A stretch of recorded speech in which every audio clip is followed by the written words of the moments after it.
आप ही कहते हैं कबीर, राम बुलावा भेजिया दिया कबीरा रो। यानी आपको समझाने के लिए अपने ऊपर उदाहरण दे रहे हैं भगवान। और जो सुख है साध के संग में, जो यहाँ आपका मोक्ष होगा, आपको सुख होगा, वो बैकुंठ में नहीं हो।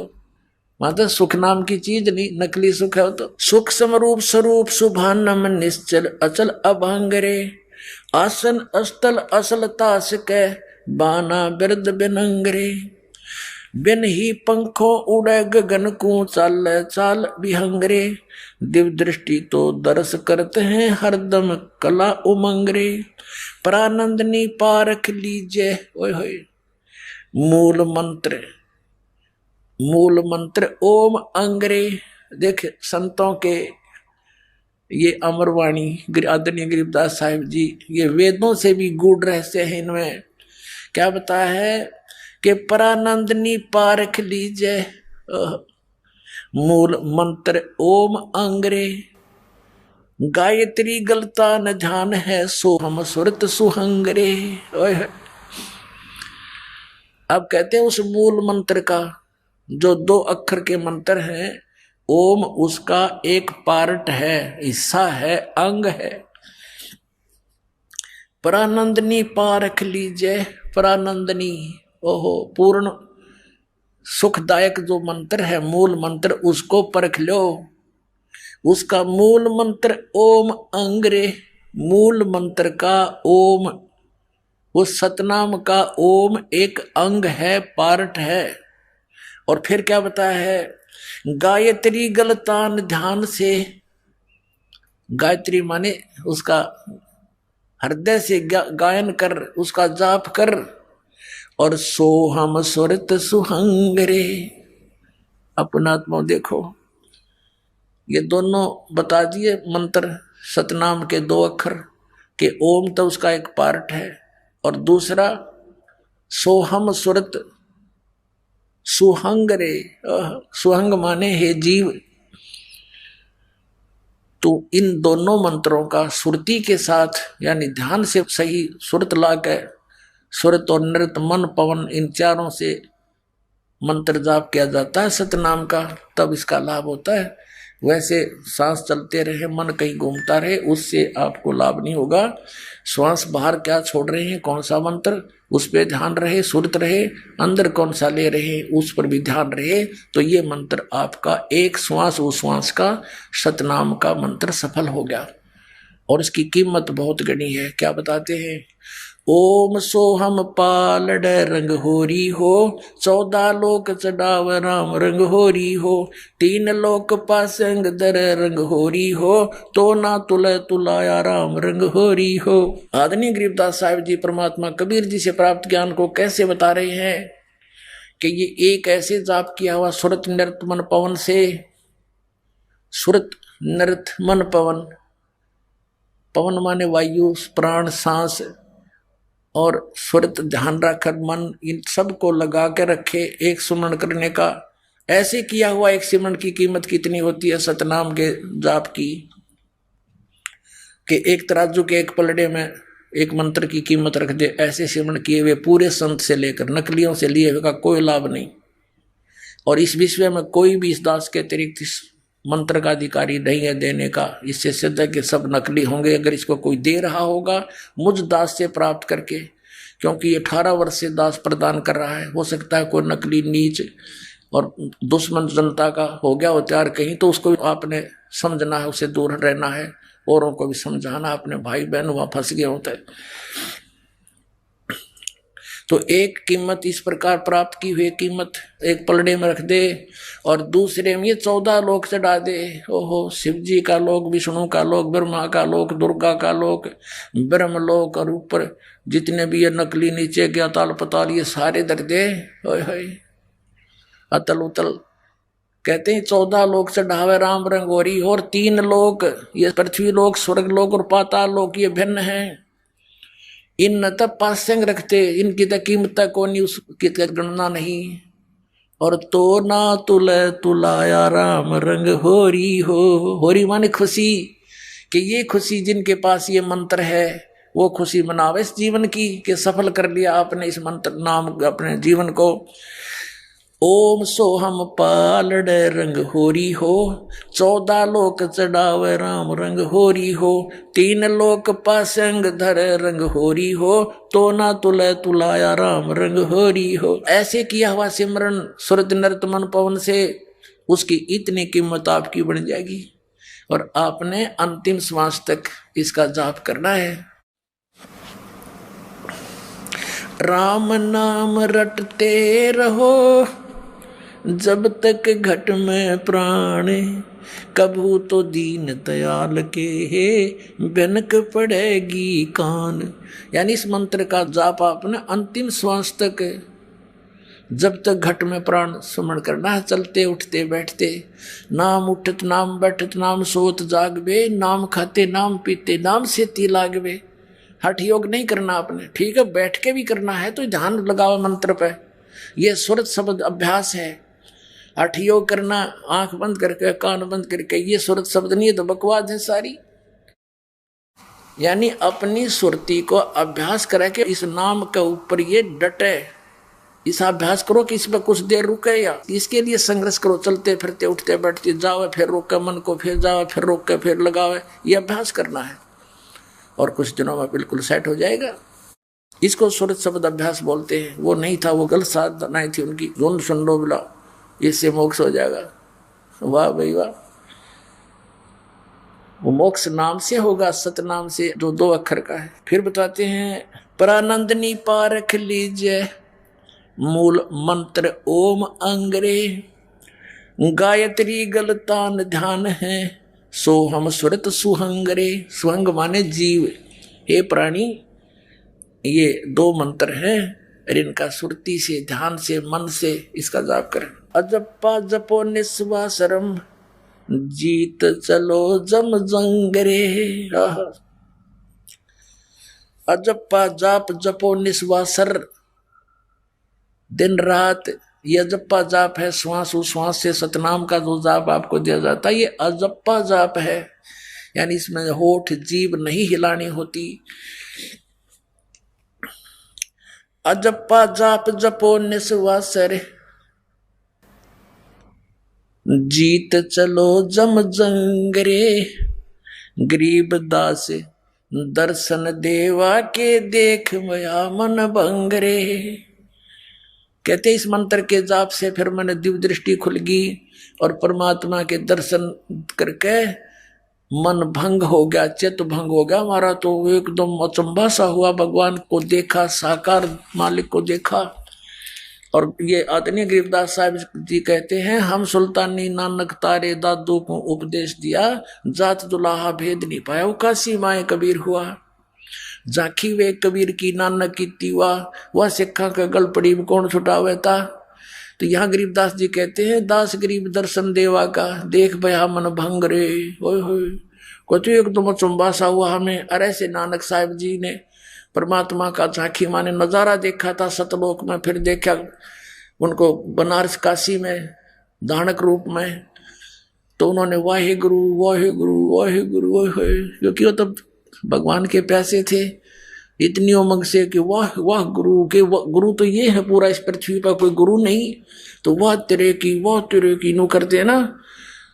तो पुणात्मा अब कहते हैं, वाह सिक्का गलपड़ी कैसे छुटवावा उसने। असली मंत्र तो ये 2 अक्षर का जो समुद्र की साखी में वो खुद जाप कर रहे हैं, वो इससे मोक्ष होना था। और यही गरीबदास जी बता रहे हैं कि उस सतनाम के मंत्र का ओम तो एक अंग है, एक पार्ट है, और कंप्लीट वो बता दिया। वो सतनाम है 2 अक्षर का, इससे मोक्ष होगा, अन्य किसी साधन मंत्र से नहीं। बोलो सतगुरुदेव।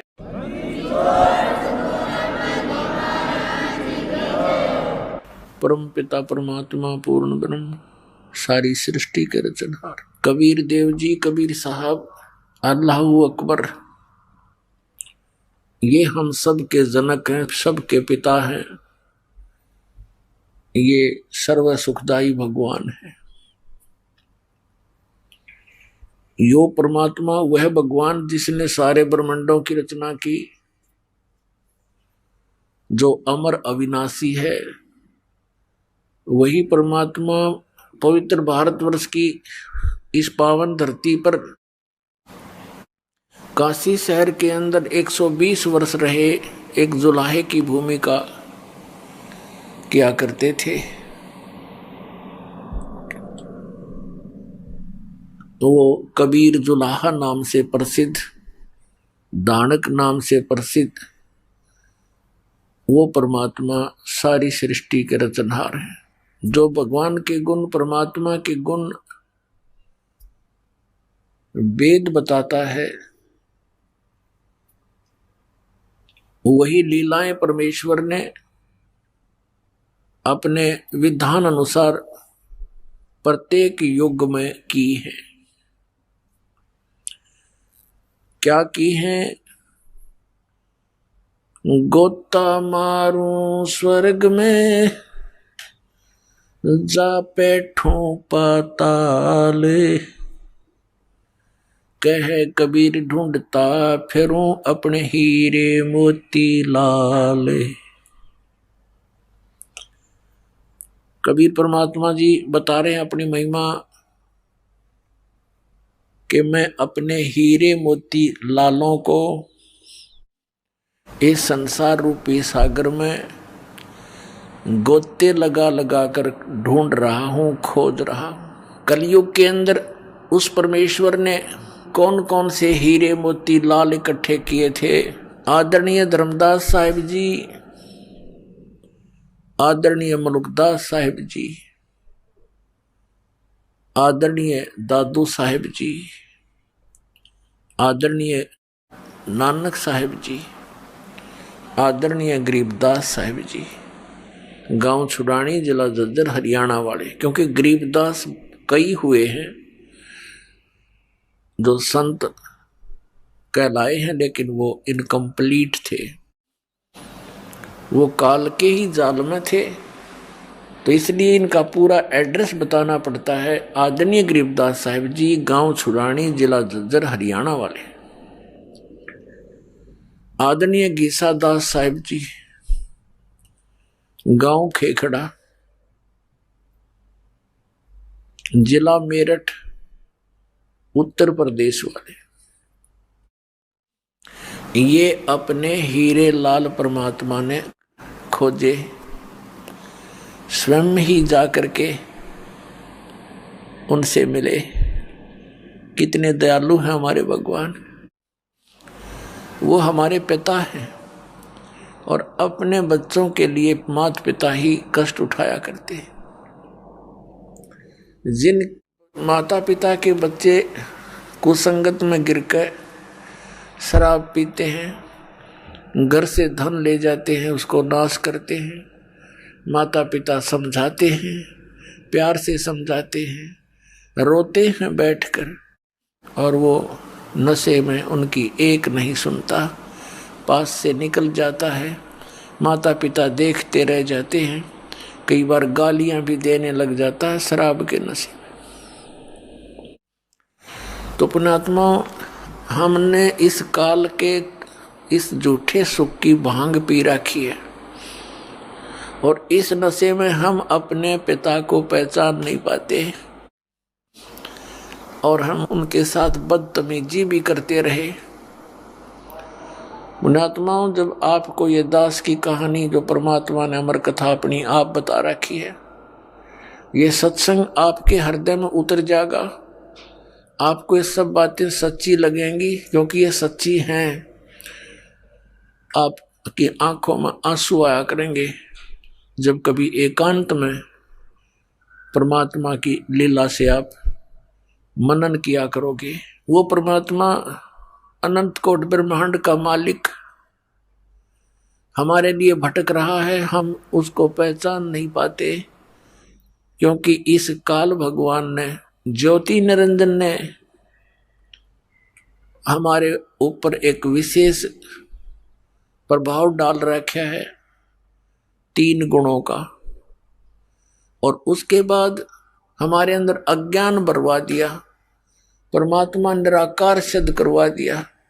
उसके ढोल के डंके पर किसी से सुन लो, हिंदू, मुसलमान, सिख, ईसाई, परमात्मा तो निरंकार है, वो तो निराकार है, दिखाई नहीं देता। जबकि सबके सदग्रंथों में परमात्मा नर आकार है, मनुष्य दृश्य है और सह शरीर है, ऊपर सतलोक में रहता है, वहां से गति करके नीचे आता है। आपको थोड़ा सा ज्ञान सुनाते हैं कि वो परमात्मा कैसी लीला करता है, कहाँ प्रमाण है। आपको दिखाते हैं ऋग्वेद के अंदर कि वो परमात्मा कैसी लीला करता है, फिर आपको आसानी से समझ में आएगा। देखिएगा, ऋग्वेद मंडल नंबर 9-10 ये इकट्ठे ही अनुवाद किए हैं। ये कहाँ से प्रकाशित है? प्रकाशक है सार्वदेशिक कार्य प्रतिनिधि सभा, महर्षि दान भवन, रामलीला मैदान, नई दिल्ली से। मुद्रक Prince offset printers 1510 Pataudi house Daryaganj नई दिल्ली से, यहां से छपी है।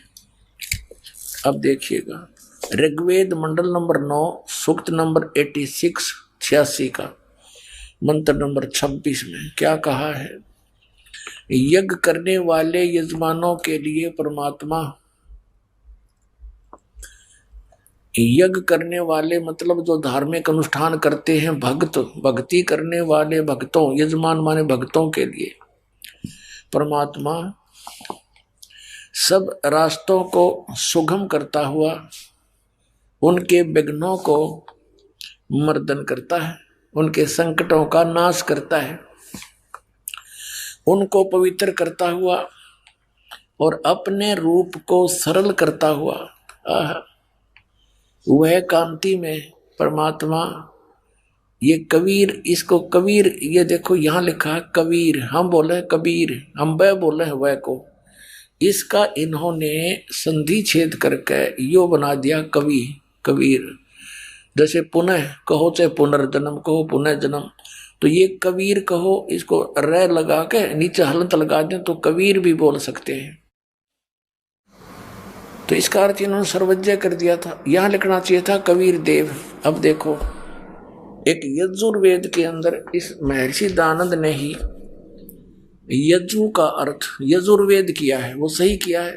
देखिएगा, ये यजुर्वेद है, महर्षि दानंद सरस्वती द्वारा इसका अनुवाद है। प्रकाशक है सार्वदेशिक कार्य प्रतिनिधि सभा 2/5 महर्षि दानंद भवन, रामलीला मैदान, नई दिल्ली। ये दूरभाष, ये महर्षि दानंद सरस्वती द्वारा इसका अनुवाद है। मुद्रक Prince offset printers 1510 Pataudi house Daryaganj नई दिल्ली से। अब देखिएगा, यजुर्वेद के 36वें अध्याय के 37वां अध्याय यानी 36वां अध्याय है।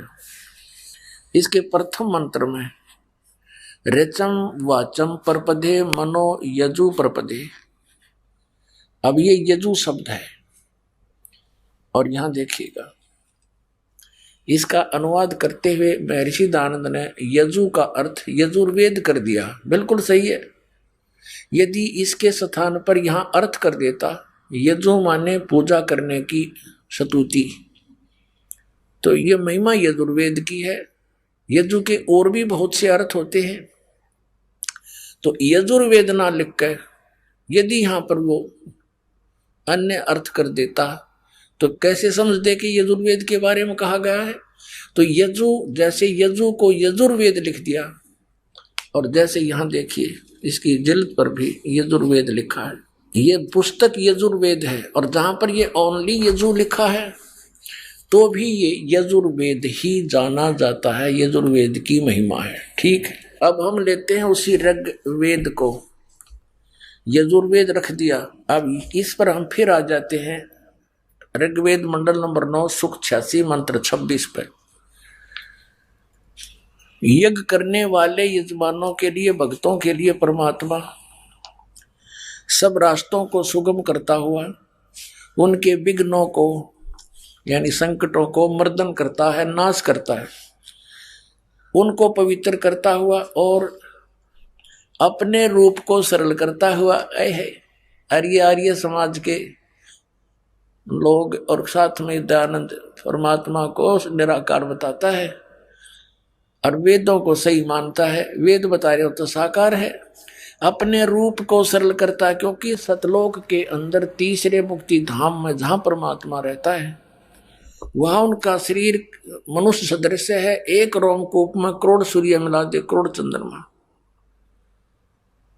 तो परमात्मा के उस रोमकूप के रोशनी से भी फीकी पड़े, इतना तेजो में शरीर है।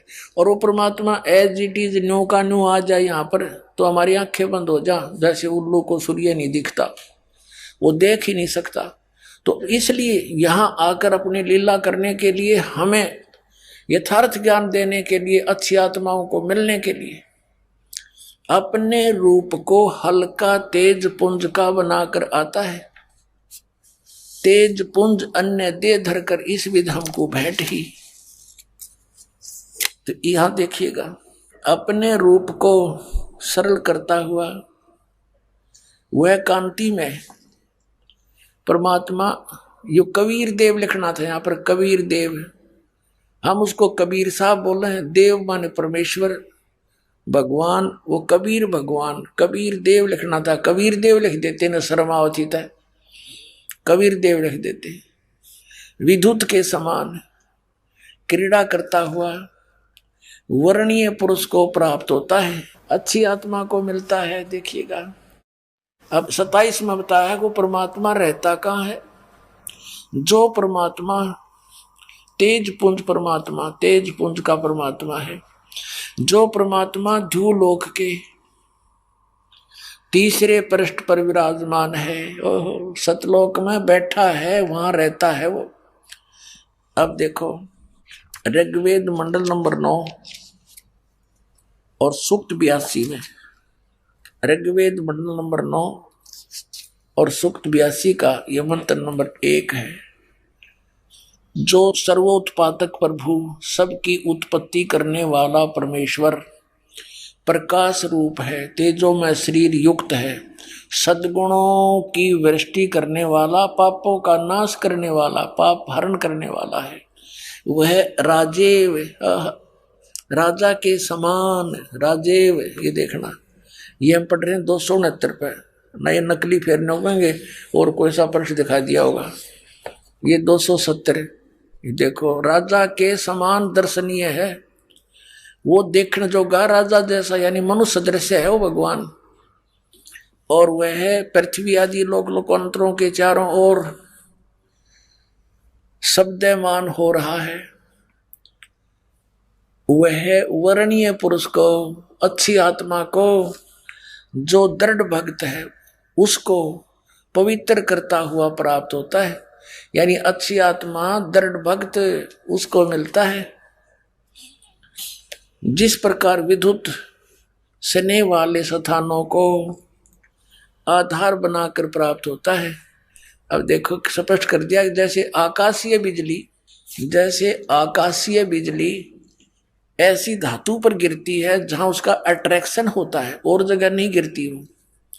जैसे पुराने समय में पहले कांसी धातु के बेले और थाली हुआ करती थी। वर्षा के दिनों में कोई थाली या बेला बाहर रह जाता था घर से आंगन में, हमारी दादी जी कहती थी हमारी माता ताई जी को, काकी जी को, कि वो थाली अंदर रख दो ना तो बिजली गिर जाती है इस कांसी धातु पर।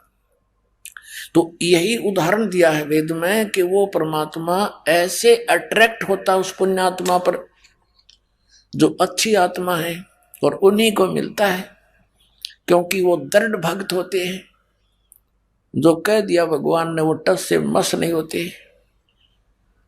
जैसे परमात्मा ने इन सभी पुण्यात्माओं को, जिनको वे मिले थे, आदरणीय धर्मदास साहिब जी को, आदरणीय अमलुकदास साहिब जी को, आदरणीय नानक साहिब जी को, आदरणीय दादू साहिब जी को, आदरणीय गरीबदास साहिब जी गांव छुड़ानी जिला ददर हरियाणा वाले को, आदरणीय गीसा दास साहिब जी को गांव खेकड़ा जिला मेरठ उत्तर प्रदेश वाले, इनसे कहा था।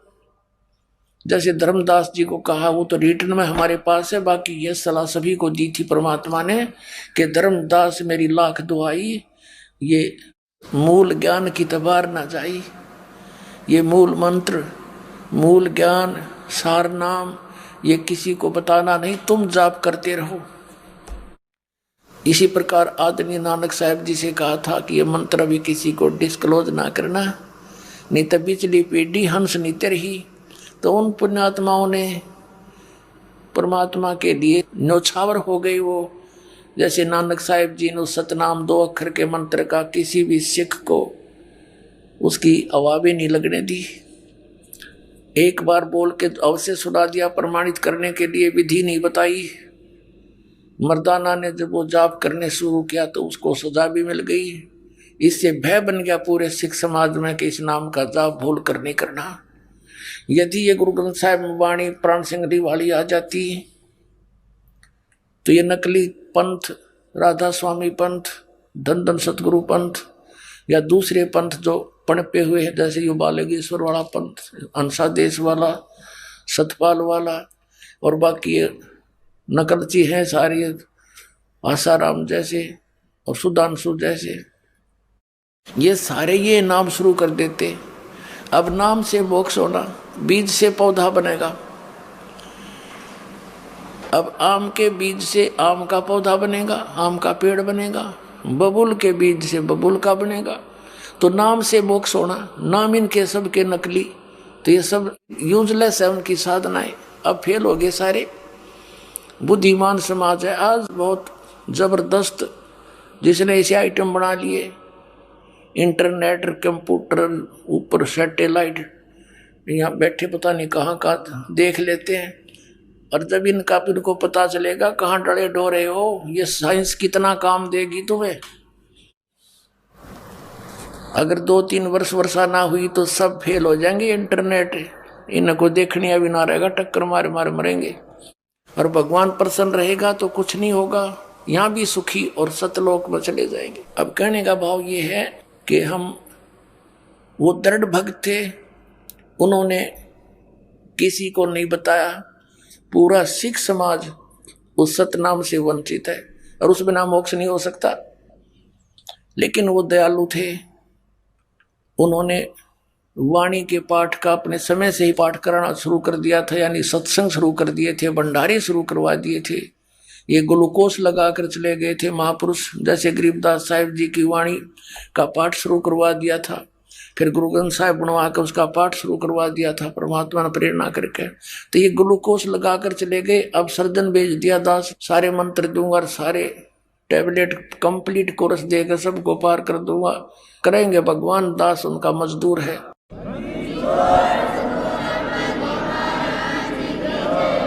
अब वो बिचली पीढ़ी आ गई जिसके लिए सारा खेल इन महापुरुषों ने, भगवान ने मिलकर खेला।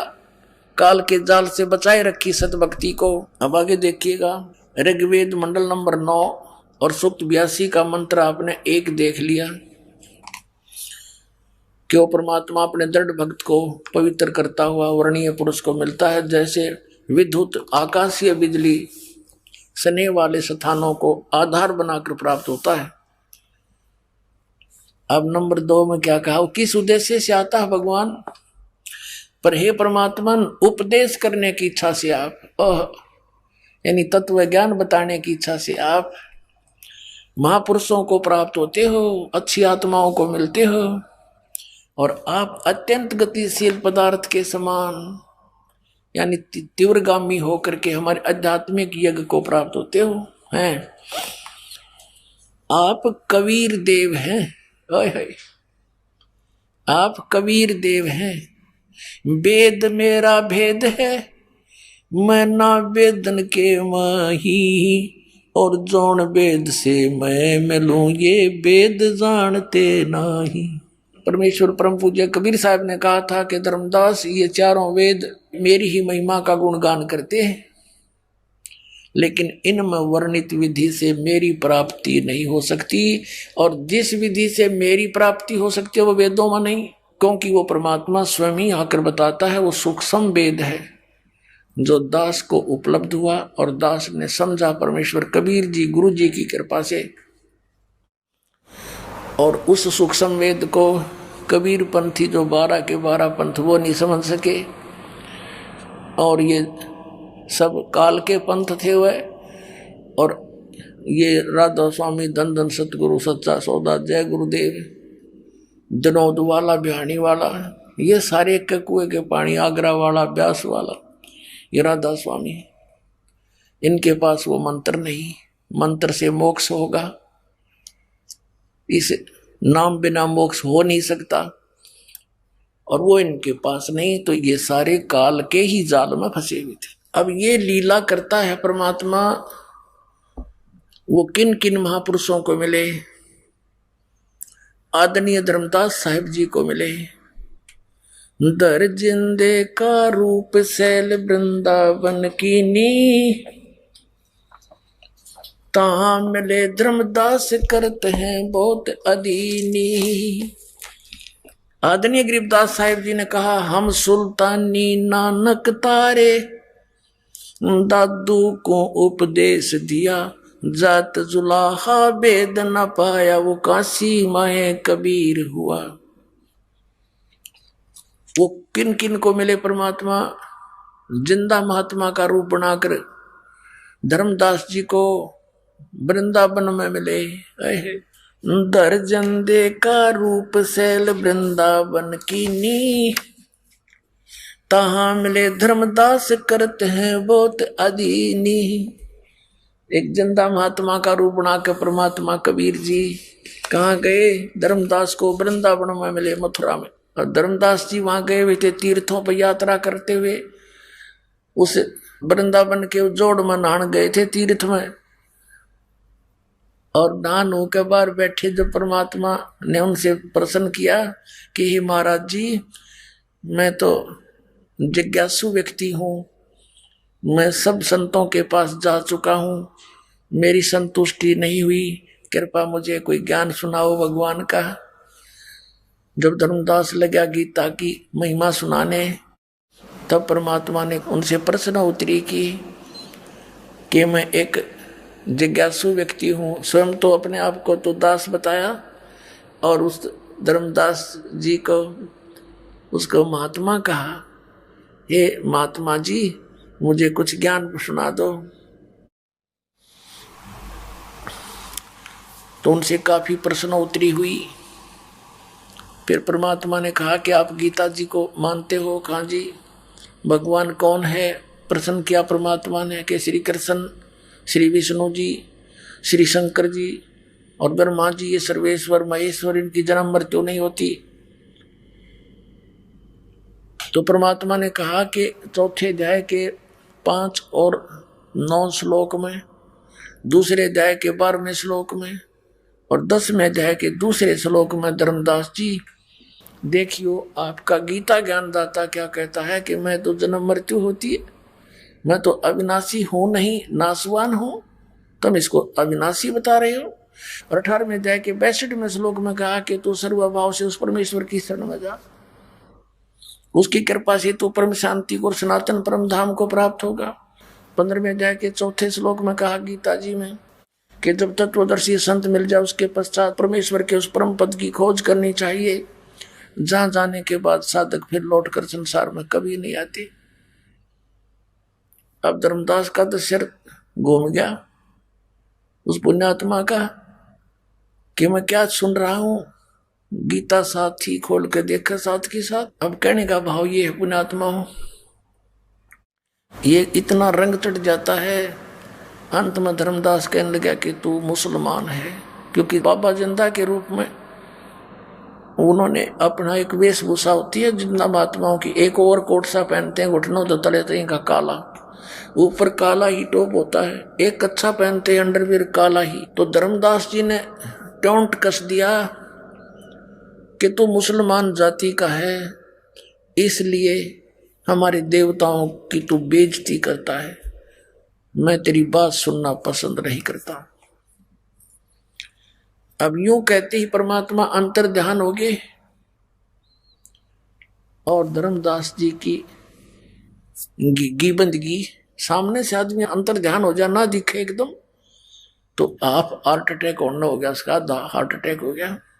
क्यों था कौन ये भी समझ गया, फिर सोचा कोई सिद्ध पुरुष होगा, फिर शांति से जब सोचा कि ये कुछ भी था, लेकिन ज्ञान इसका 16 अन्य था, सारी साची कह था, और मैंने तो जानबूझकर बकवाद करके और इस अनमोल ज्ञान से मैं वंचित रह गया, बड़ा चिंतित हुआ, सारी रात करवट लेता रहा। अगले दिन फिर उसने सोचा अब क्या की भक्ति करूं, जिसकी भक्ति कर रहा था वो तो नासवान है, और भी काफी चर्चा हुई थी। तो उसने सुबह तालाब में भी नहीं नहाया, वो स्नान नहीं किया। और पहले दिन जो चर्चा हुई थी उसमें बहुत सी गलत बातें धर्मदास ने बोल दी थी कि हम जीव हिंसा नहीं करते, तुम मुसलमान हो, तुम मांस खाते हो, और तुम हमारे देवताओं के बारे में ऐसा बोलते हो। ऐसी ऐसी बकवाद गढ़ दी थी, बहुत सी बातें बोल दी थी। सुबह उसने धर्मदास जी ने ना स्नान किया सरोवर में, मथुरा वाले में, अपनी रोटी बनाई और सोचा खा के चालू करने। अब सुबह उठा, लकड़ी जलाई, चूल्हे में खाना बनाने लगा, सब्जी सब्जी पकाई। एक मोटी लकड़ी लगा रखी थी, वह बीच में थोची थी।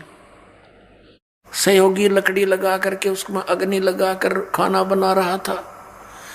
खाना बनाते बनाते कुछ सूर्य उदय सा हो गया, रोशनी सी हो गई, साफ दिखाई दे रहा था सब कुछ। रोटी बनाते बनाते लकड़ी जलती जलती बिल्कुल चूल्हे के पास उसका एंड आ गया, अंतिम सिरा आ गया उस लकड़ी का, जो मोटी लकड़ी थी। उसमें क्या देखा कि चींटियां अपने अंडे मुख में लेकर बाहर निकलने की चेष्टा कर रही हैं, लेकिन बाहर के हिस्से पर उस पे तरल पदार्थ उबल रहा था। जैसे गिल्ली लकड़ी हो थोड़ी बहुत, तो पीछे से उसमें तरल पदार्थ एक पानी सा उबल रहा होता है। बाहर निकलने की चेष्टा कर रही हैं तो उस तरल पदार्थ जो उबल रहा था उसके ऊपर गिर गिर के चटक चटक होकर जल रही है। अब धर्मदास एक बार हक्का बक्का रह गया कि आज तो मैंने जुल्म कर दिया, इतनी ढेर सारी चींटियां फूंक डाली इस लकड़ी में, तो बहुत इतनी लंबी थी और जलती जलती आज निकट आ गई है भगवान, आज तो करोड़ों चींटी मर गई। रोवर बड़ा दुखी हो गया, तो उसने उसी से मैं अग्नि बुझा दी, जितनी रोटी बनी थी बन गई। अब उसने सोचा कि इसका प्रायश्चित करूं, आज मैं भूखा रहूंगा और इस भोजन को किसी साधु संत को खिला दूंगा। अब परमात्मा कहते हैं सोचल सीधर मैं करूं अपने जन के काज। अगले दिन परमात्मा ने क्या किया, एक हिंदू साधु का रूप बना के और एक वृक्ष के नीचे बैठ के धर्मदास जी वो थाली में डाल के सारी सब्जी चला संत की खोज में। सामने देखा एक संत बैठा है, वहां जाकर के रख के थाली और कहा महाराज जी भोजन पा लो। परमात्मा बोले धर्मदास रख दे भाई, भूख लगी है। धर्मदास जी ने सोचा भाई कोई जानकार सा दिखा है, सोचा मैं भंडारे करता रहता हूं, ये महात्मा गया होगा कभी।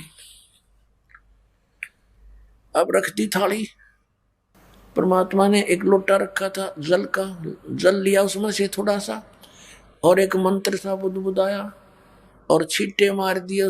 पूरी बनी बनाई रोटी और सब्जी के थाली में रखी के देखते ही देखते क्या हुआ कि सारे भोजन की चींटी बन गई, अंडे मुंह में लेकर और थाली से बाहर निकलने की चेष्टा करते हैं, सारी थाली काली होगी चींटियों से। तो परमात्मा उसी जिंदा महात्मा के रूप में बदल लिया रूप परमात्मा ने और कहा रे धर्मदास कल क्या कह रहे थे आप कि हम मुसलमान तो जीव हिंसा करते हैं और तुम जीव हिंसा नहीं करते। जब धर्मदास ने देखा ये तो काल वाला महाराज जी है, चरणों में पड़ गए, ये भगवान मेरा माफ कर दो, मैं पापी आत्मा दाता, मैंने गलती कर दी। परमात्मा ने कहा तेरे से तो कसाई भी अच्छा, तेरे एक के दिन में इतनी मार दी, इतने जीव हिंसा कर दी। दर्जन दे का रूप शैल वृंदावन कीनी, कहाँ मिले धर्मदास करते हैं बहुत अदीनी। बहुरंगी बरियाम कामनी कामी सोई, दर सतगुरु का रूप धनी उतरे हैं लोई। गरीबदास जी कह रहे हैं कि बहुरंगी वरियाम बहुत प्रकार के रूप बनाने वाला परमात्मा और निकामी सोई, यानी केवल निस्वार्थ भाव से हमारे लिए यहाँ आते हैं और धर सतगुरु का रूप धनी उतरे हैं लोई। धनी सबके मालिक, सबके स्वामी, वो एक सतगुरु का रूप धर के, रूप बना के और यहाँ नीचे आए हैं। बहुरंगी बरिया में कामनी कामी सोई, दर सतगुरु का रूप धनी उतरे हैं लोई। उतरे हैं, चल कर आए सतलोक से। और वही वेद बताते हैं कि वो परमात्मा वहां से गति करके आता है।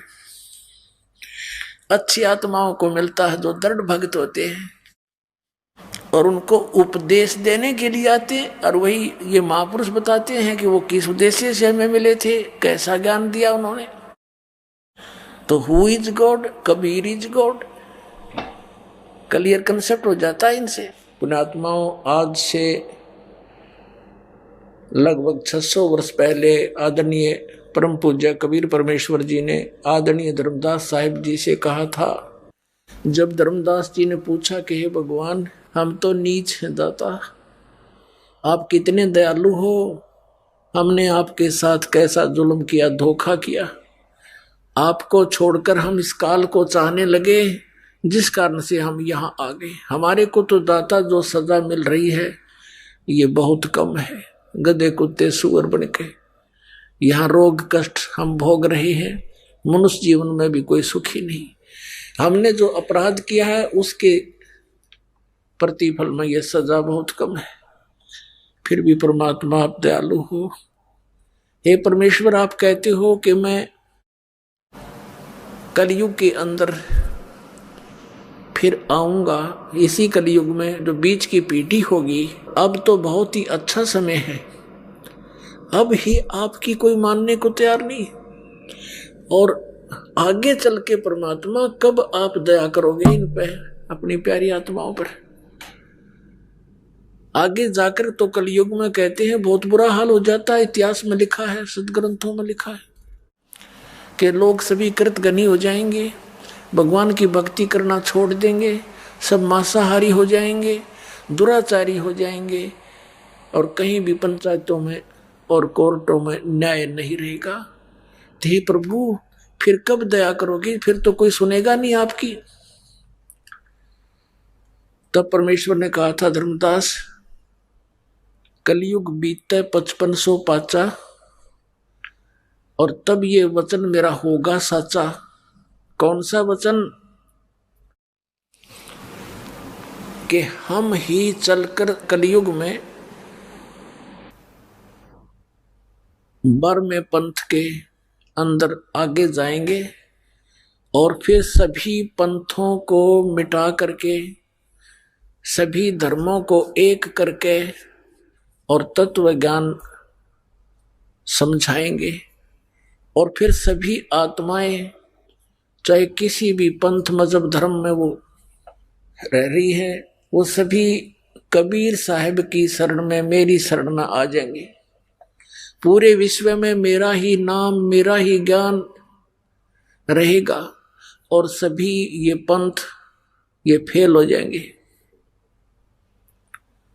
तब धर्मदास उनके मुंह की तरफ देख रहा है, भगवान, आप जो आज बोल रहे हो दाता,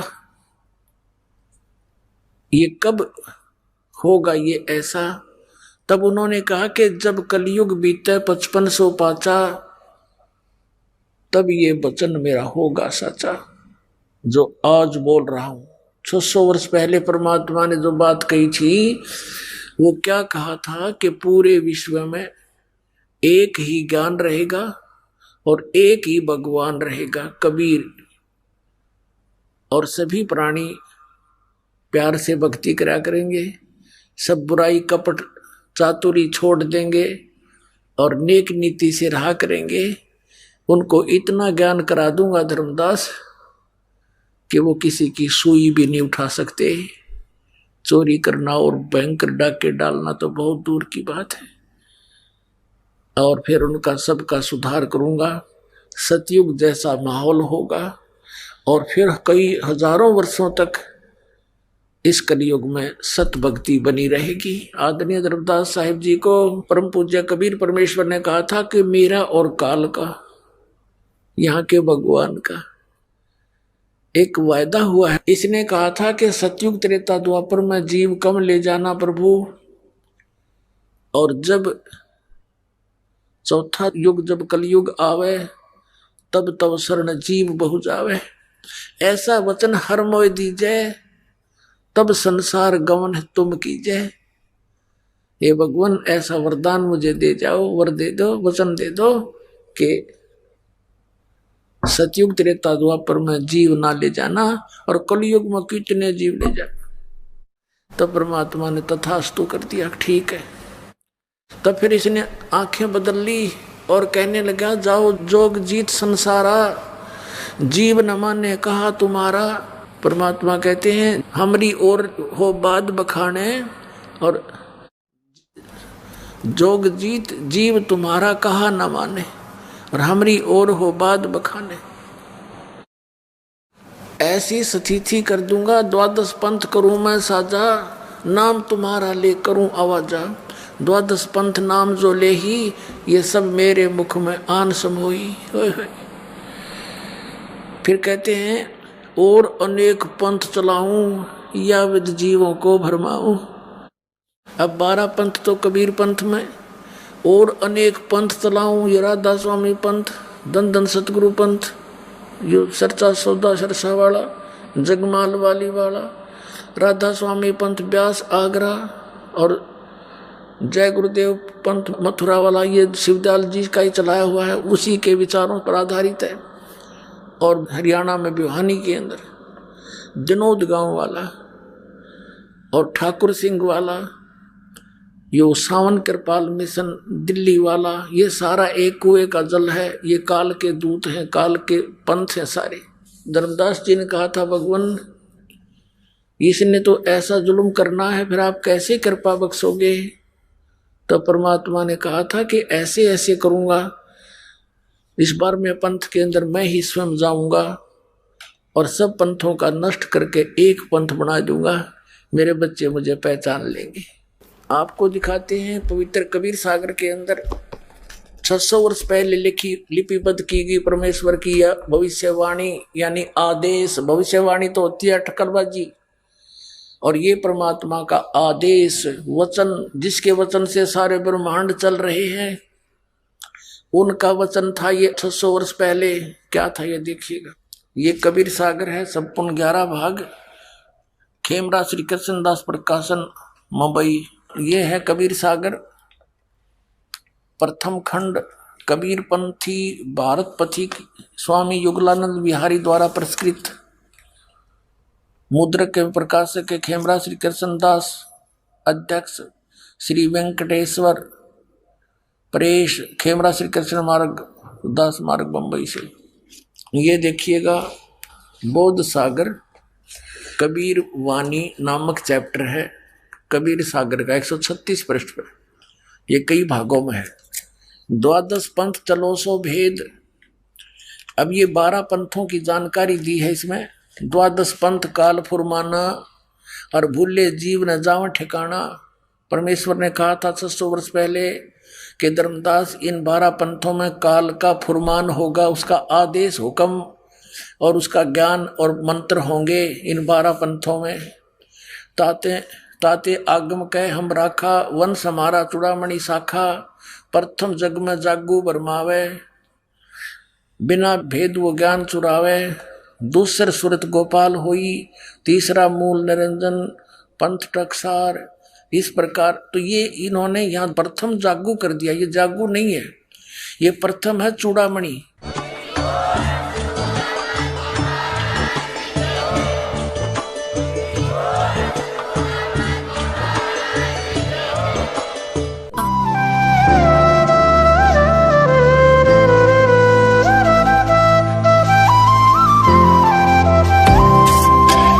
सत सही।